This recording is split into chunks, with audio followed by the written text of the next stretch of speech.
حدیث پاک میں آتا ہے کہ جو آدمی فجر کے بعد سونے کا عادی ہو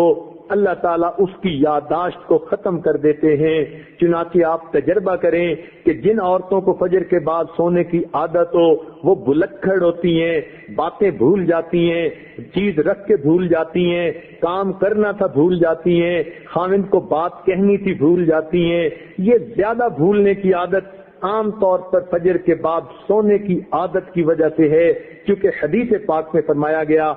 اور بعض روایات میں تو یہ بھی آیا کہ حلال رزق ان کے لیے تنگ کر دیا جاتا ہے، لہذا ان کو ادھر ادھر کا ملا جلا تو بہت کچھ مل جائے گا، حلال رزق کے دروازے بند کر دیے جائیں گے فجر کے بعد سونے والوں کے لیے۔ ہاں کوئی آدمی ایسا کہ جس کی ہے ہی ڈیوٹی رات کی، وہ اگر ساری رات جاگا فجر پڑھ کے سو گیا تو وہ اس بات سے خارج ہے۔ ہاں وہ اللہ والے جو راتوں کو جاگتے ہیں وہ عام طور پر اشراق کی نماز کے بعد پھر تھوڑی دیر آرام کرتے ہیں۔ اشراق کے بعد سونا بالکل ٹھیک ہے، بزرگوں کی عادت رہی ہے، مگر فجر اور اشراق کے درمیان حد الوسع نہیں سونا چاہیے، سوائے اس کے کہ رات کا حصہ انسان اتنا جاگے کہ اب یہ سوچے کہ نہیں سوؤں گا تو سارا دن مجھے کام کرنے کے اندر رکاوٹ ہوگی، پھر اس کی اجازت ہے۔ عام عادت نہیں بنانی چاہیے۔ دیکھا یہ گیا ہے کہ جن گھروں کے اندر کچھ کھانا پینا ہوتا ہے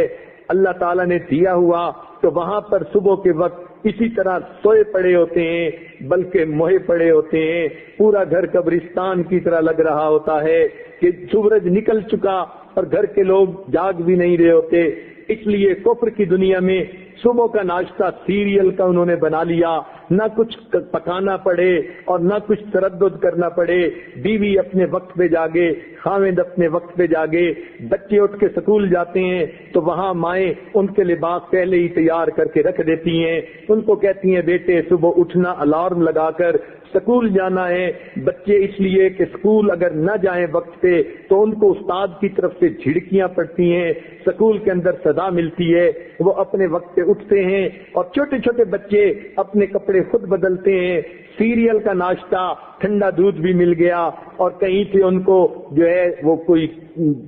سیریل بھی مل گیا تو بچے یہی کھا کے چلے جاتے ہیں۔ تو کفر کی دنیا نے ناشتہ اس لیے آسان کر لیا تاکہ جاگنے کی تکلیف اٹھانی نہ پڑے۔ اس لیے مسلمانوں کا جو ہے معاشرہ اس میں عشاء کے بعد جلدی سونا اور صبح کے وقت جلدی جاگنا۔ چنانچہ صحابہ کرام کے زمانے میں تہجد کے وقت اگر کوئی مدینہ میں چلتا تھا تو یوں آواز آتی تھی گھر گھر سے قرآن پڑھنے کی، جیسے شہد کی مکھیاں بن بھنانے کی آواز ہوتی ہے۔ اس لیے ہمیں چاہیے ہم صبح کے وقت اٹھیں، عورتیں صبح کے وقت اٹھ کر نماز پڑھیں، اگر تہجد پڑھیں تو کیا ہی بات ہے، قرآن کی تلاوت کریں، درود شریف پڑھیں، استغفار پڑھیں۔ صبح کے وقت گھر کے اندر عبادت کا کرنا پورے دن کو جو ہے اپنے جو ہے عبادت جو ہے منور بنا دیتا ہے۔ بلکہ ہم نے تو بعض بزرگوں کا یہ عمل بھی دیکھا، وہ فرماتے ہیں کہ جس آدمی کی فجر کی نماز قضا ہوتی ہے وہ آدمی کا دن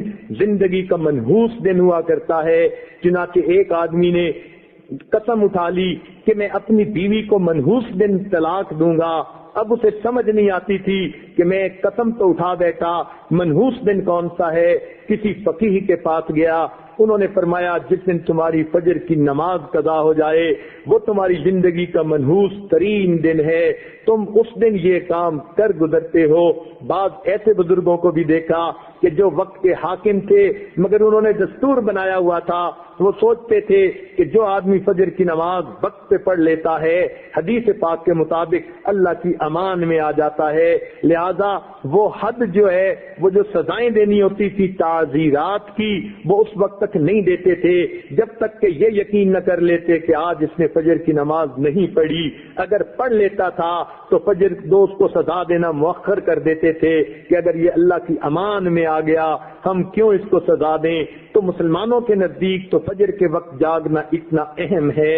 لہذا عورتوں کو یہ بات مشورے کے طور پر پیش کی جاتی ہے، زندگی کی ترتیب کو سنت کی ترتیب پر لانے کی کوشش فرمائیں، اور اس کا بہترین طریقہ یہ ہے کہ رات کو سوئیں اور دن کو جاگیں، عشاء کے بعد کام جتنا جلدی سمیٹ سکیں جلدی سونے کی عادت اپنائیں، تاکہ تہجد میں فجر میں آنکھ کھلے، انسان کے جسم کی نیند آرام کا تقاضا بھی پورا ہو جائے، اور صبح کے وقت پھر آنکھ کھلے تو اللہ تعالیٰ کا حکم بھی پورا ہو جائے۔ اس طرح انسان کی زندگی پرسکون گزرتی ہے۔